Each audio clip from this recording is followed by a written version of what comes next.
The sun was setting, so it was a race against time to get my painting finished whilst the golden sunlight was looking so beautiful. Painting on plein air often requires us to adapt to changing conditions, which is part of what makes it so exciting. Hi, I'm wildlife and nature artist Shelly Perkins, and in this episode of Nature Studio TV, I'm here in stunning Yosemite National Park in the USA. I've just painted this double-page spread of the iconic half dome. Let me walk you through the process. This painting began with a hike through the heart of Yosemite Valley. After a scenic walk, I found a quiet spot with a fantastic view and got my paints out to recreate this beautiful landscape on plein air. Working in my sketchbook, I used a pencil to loosely mark out the key elements of the composition, which were the huge rock and the trees in the foreground. I was not being at all detailed here, as these sketchy markings were just to give me a rough guide of where to paint next. Using a big brush, I then painted just water into the sky area and dabbed in some blue paint into the wet paper, leaving white patches to look like clouds. Working wet in wet like this is such a fun way to paint cloudy skies. Moving down to a smaller brush and using a watery blue-grey mix, I then painted the shadow area on the rock. I was painting wet on dry here and using my loose brush strokes to create the impression of vertical stripes in the rock face. I used this same colour to loosely map out some suggestions of tree shapes in the foreground. And then I mixed up a yellow colour, which I used to add warmth to the rock. I wanted to convey the golden light of the setting sun. It was time to add some green next.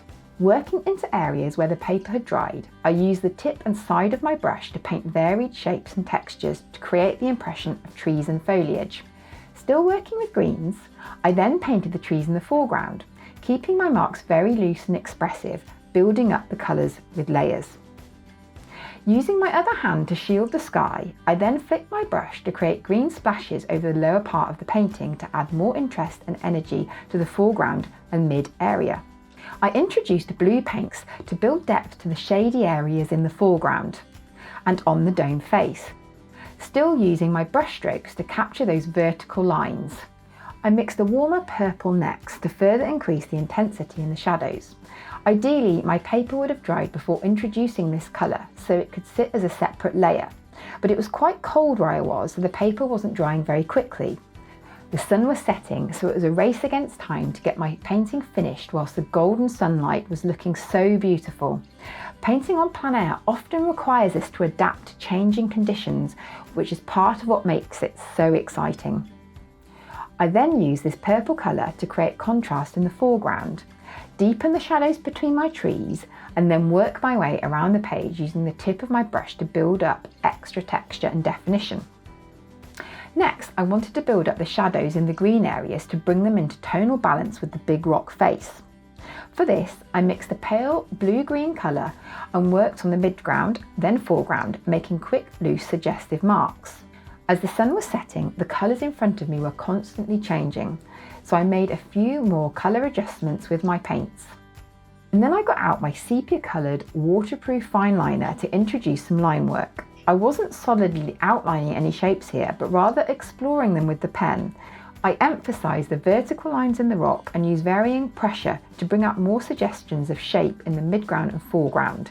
My paper still hadn't dried while I was adding this line work, but because the pen was waterproof, it didn't matter.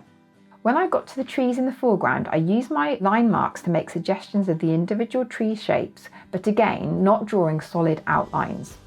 I splashed a final flourish of splatters over the landscape, then added some last brushstrokes of paint where I wanted the colour to be more intense.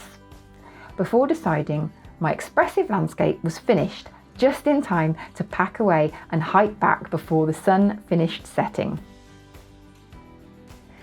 I hope you enjoyed this little video.